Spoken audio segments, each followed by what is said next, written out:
Hey guys, welcome back to today's video. Today is Sunday, August 11th, 2019, and today we're going to be looking at a 2020 Senate election map where the Republican Party, I guess it's their best case scenario, meaning everything works in their favor. Donald Trump is on the pathway to being reelected. The Democratic Party has a bad candidate in the as a presidential nominee, and they aren't inspiring people to come out and vote. And the Senate elections, of course, do well for them. So we have a couple of races up. We have 34 seats up with 31 Republican safe seats, the ones that aren't up for re-election, and 35 safe Democratic seats, again, the states that aren't up for re-election.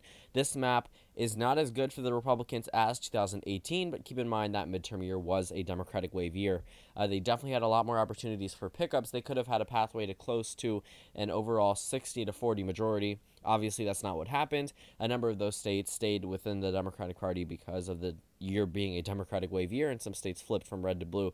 But this scenario would be if every single state not every single state goes in favor of the GOP, but everything works out in favor of the GOP. So on a nationwide thing, there's no scandals on Republican candidates, just the best they could do theoretically within, I guess, a realistic view. Obviously, they're not going to make a super majority, though I have a video on that, which you can go ahead and check out, but this one would just be based off of the Republican Party's best case scenario for 2020 in the Senate elections. So let's go ahead and fill in all of the safe Republican seats, pretty much going through the middle of the country. Montana, I did read a lot of comments on the last video talking about Steve Bullock, and he's already come out and said that he's not running for Senate. I mean, he's running for president. Obviously, he's not going to last that long, but I don't see him running for Senate unless he drops out early on in the campaign season. A lot of candidates, though they do tend to, I guess, run for political office, let's say 2016, with all the Republicans running, some of those incumbent senators, sure, dropped out a couple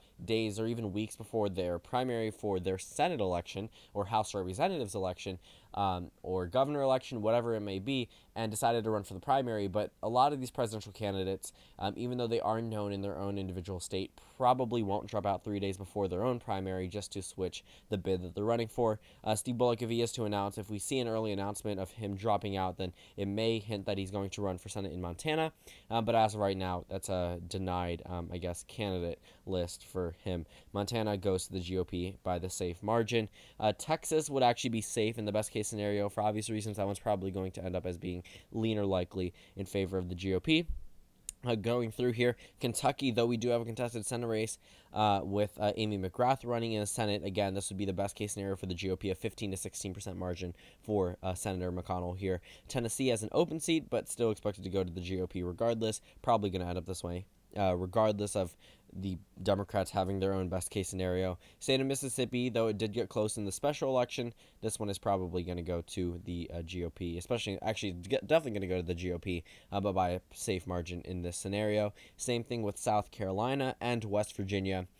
So that pretty much, actually, I forgot to fill in Alaska, sorry about that, but that puts the Republicans at 47 seats, the Democrats at 35, and 18 toss-up seats. So even though the Democratic Party is doing horrible in this scenario, they will still be able to win some seats. States like New Jersey and Delaware and Massachusetts, Rhode Island, these states that are pretty much solid Democratic states and will be, regardless of how well the Republican Party is doing. The state of New Jersey and Massachusetts, I think both of those have two candidates running for the 2020 election. In the presidential election, I believe it is Elizabeth Warren, unless Warren won in 2012. Actually, I think Warren won in 2012. It may be Ed Markey, I believe, from Massachusetts this time around. But then in the state of New Jersey, we definitely have Cory Booker, who's, of course, running for president. Pretty notable name, but only at 3% of the polls, so he's probably going to drop out sometime. Illinois, at most, I would see it narrowing down to a likely seat for the Democratic Party. Going over to New Mexico, that one we'll talk about. Oregon is probably still going to be safe for the Democratic Party. So that puts the Democrats at 41 safe seats. I guess if you take out Illinois, it would be 40 seats, and they'll just come back to it. And the Republicans are at 47. So obviously, they're on the pathway to maintaining the majority. They currently have 53 seats.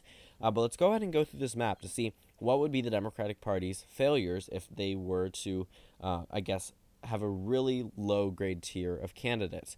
Now, looking at the South holds the best pickup for the GOP if they were to pick it up, and that is the state of Alabama, a solid GOP state on the presidential level, a solid GOP state on the House level, on the governor level, used to be on the Senate level, but it now has one Democrat and one Republican.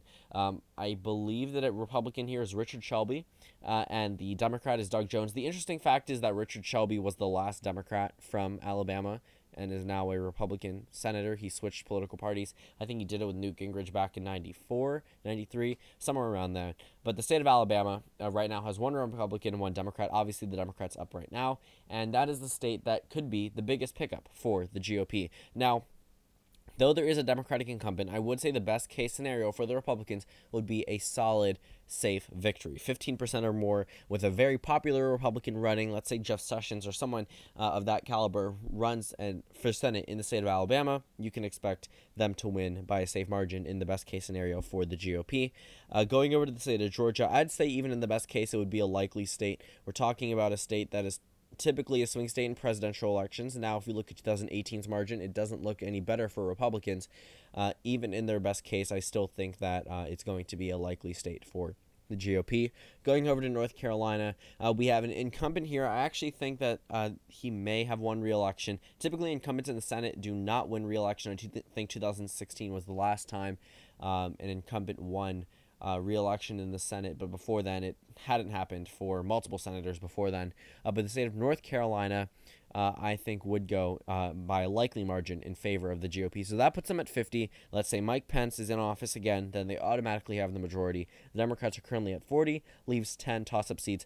I talked about the states like New Mexico and Illinois. New Mexico, I think, at most would move down to a lean margin. The state of Illinois, I think, at most would move down to a likely margin. Virginia, New Hampshire, Maine, Minnesota.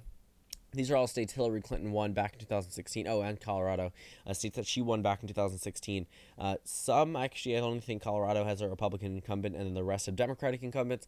We should pay attention to those because those states are going to be influential on both the presidential level and, of course, on the Senate level, making up a part of the composition in the Senate, and they are typically swing states. So Iowa, I would consider a likely Republican state. Joni Ernst is a little bit, messed up here with her whole situation. Yesterday, I characterized this one as a Republican state.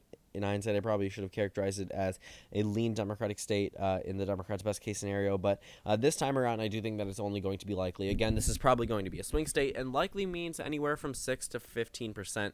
I think that it could be 13, 14%, but I don't think that she's going to break that safe margin here in the state of Iowa. I think that it's going to get close in the House elections and in the presidential election. In the Senate election, even the Republicans' best case is probably still going to be likely in favor of them.